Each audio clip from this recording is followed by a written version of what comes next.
1 Corinthians chapter 10 verses 18 to 22. Consider the people of Israel. Are not those who eat the sacrifices participants in the altar? What do I imply then? The food offered to idols is anything, or that an idol is anything? No, I imply that what pagans sacrifice, they offer to demons and not to God. I do not want you to be participants with demons. You cannot drink the cup of the Lord and the cup of demons. You cannot partake the table of the Lord and the table of demons. Shall we provoke the Lord to jealousy? Are we stronger than He? The Bible is very clear on the issue of eating food offered to idols or other gods. Believers must not eat food offered to other gods. There should not be any dispute concerning the matter.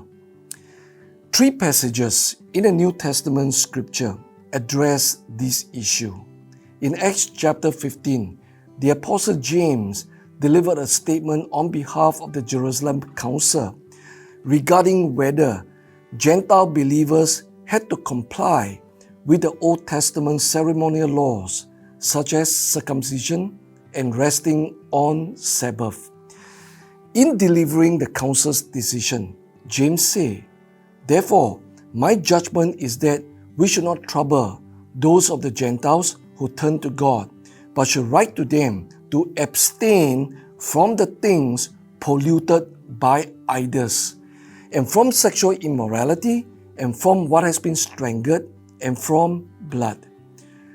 Believers must refrain from eating food offered to idols and hence polluted by these idols. In his letters to the churches in Pergamum and Thyatira, Jesus also expressly stated that he was against the eating of food sacrificed to idols. The third passage is found in 1 Corinthians chapters 8 to 10. In this passage, Paul gives a long and detailed argument as to why believers must abstain from eating food offered to idols. The theological reason is food offered to idols is offered to demons, and eating food offered to idols is participating in the worship of other gods. Therefore, believers are supposed to refrain from doing so. Essentially, the issue of eating food offered to idols concerns who believers are fellowshipping or having communion with. Is it with God or with pagan gods? Unfortunately, the issue of food offered to idols has always been considered a controversial issue since the days of the early church.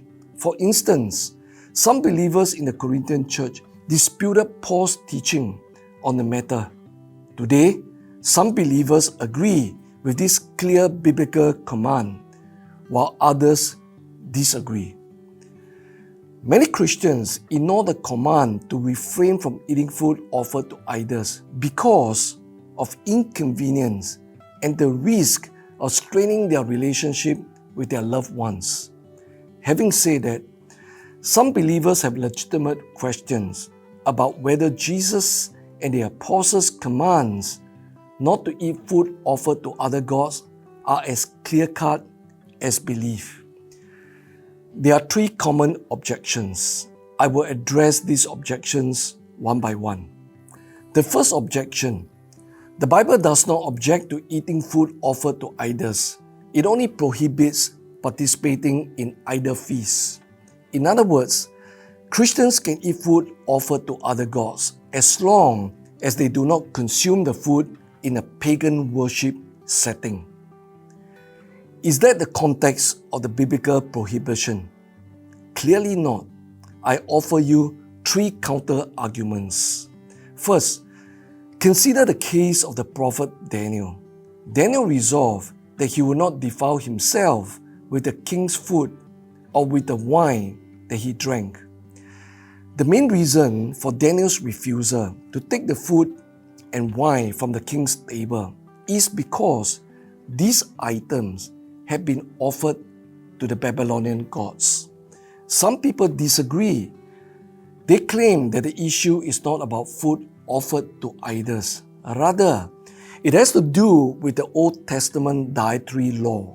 That is, Daniel could only eat kosher food or food permitted under the Levitical dietary law. While that is also Daniel's consideration, what about his refusal to consume the wine? Know that there is no prohibition to drinking wine under the Old Testament dietary law. That leaves us with only one reason for Daniel's avoidance of the delicacies, including the wine, from the king's table. And that reason is those items had been offered to the Babylonian gods. Here is my point. The king's table was not a worship setting. The 3 meals served daily on the king's table were not pagan religious feasts. The food and wine were sacrificed to the idols before they were served on the king's table. Second, in the decision of the Jerusalem Council, the apostles specifically forbade eating food polluted by idols. This refers to food that has been polluted or defiled because it had been offered to idols earlier.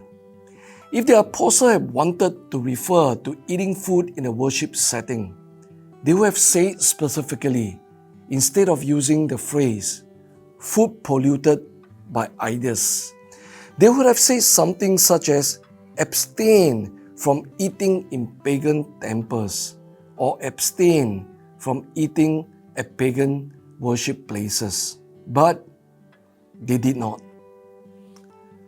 Third, look at 1 Corinthians chapter 10, verse 25. Here, Paul gave the Corinthian believers practical advice.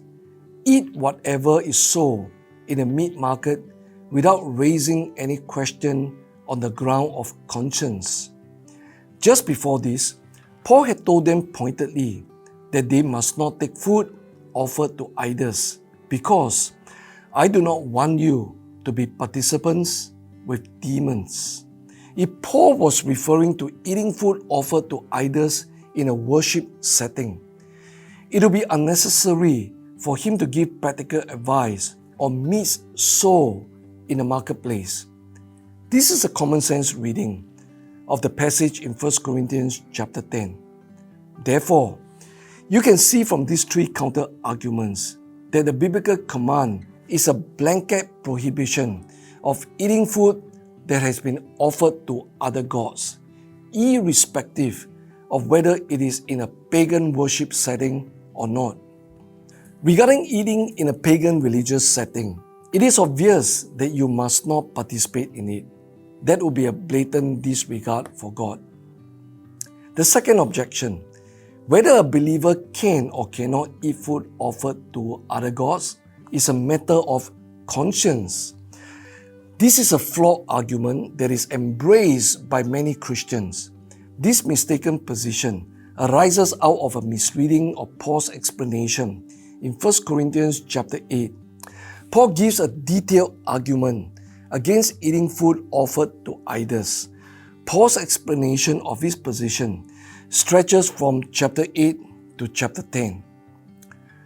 Earlier, Paul had most likely taught the Corinthians not to eat food offered to idols. But some of the Corinthians disagree with him. So, they either wrote to Paul or passed a message to Paul by word of mouth. Take note that in these 3 chapters, Paul was responding to the Corinthians. Most people do not realize this. In chapter 8, Paul began by quoting the Corinthians' argument why they could eat food offered to idols. They claimed to have knowledge of the issue. All of us possess knowledge. This is what they believe. An idol has no real existence, and there is no God but one. These words and phrases, placed within the open and closed inverted commas, are not Paul's words, but the Corinthians' assertions. You find these quotation marks only in the ESV, NRSV, and HCSB translations. These are Paul's quotations from the Corinthians letter to him. Essentially, the Corinthians were claiming that idols were nothing and there was only one God, given that they were free and they had the right to eat food offered to idols. In this response, Paul told them that they were wrong in their knowledge. Now, concerning food offered to idols, we know that all of us possess knowledge. This knowledge puffs up, but love builds up. If anyone imagines that he knows something, he does not yet know as he ought to know. Essentially, Paul told them that their knowledge concerning this issue was flawed. He does not yet know as he ought to know.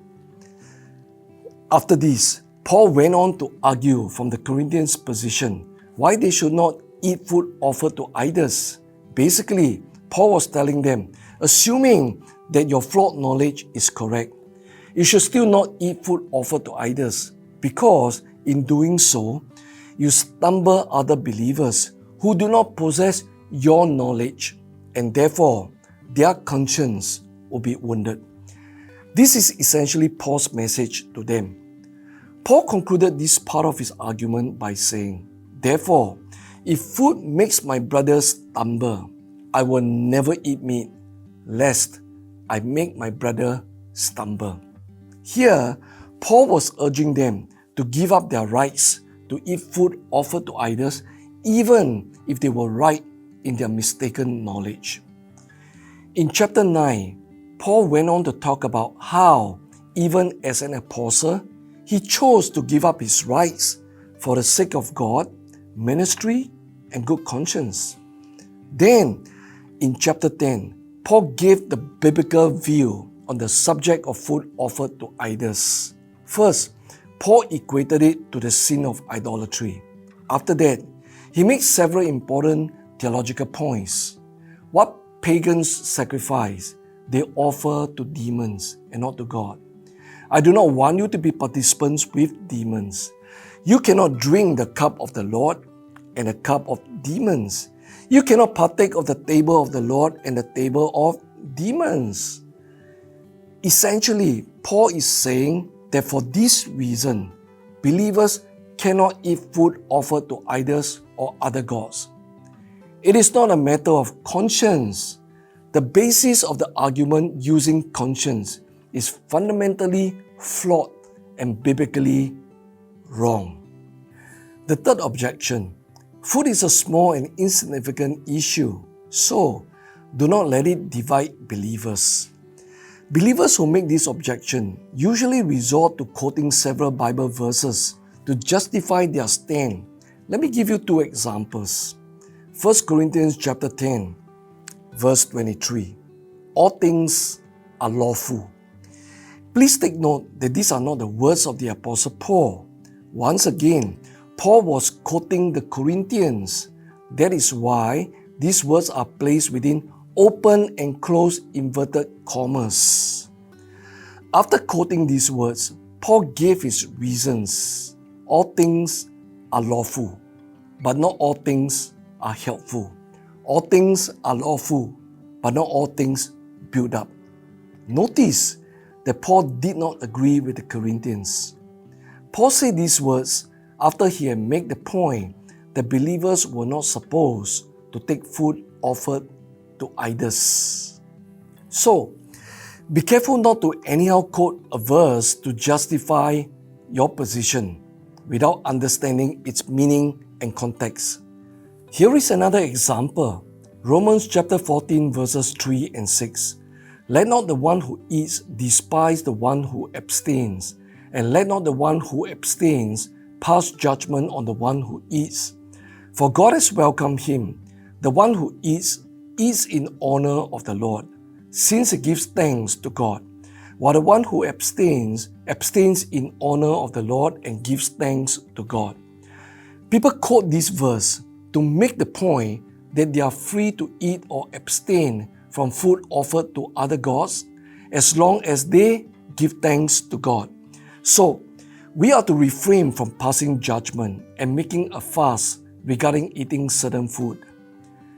But the context of this verse is not about food offered to idols. It is about personal convictions that do not have any biblical basis.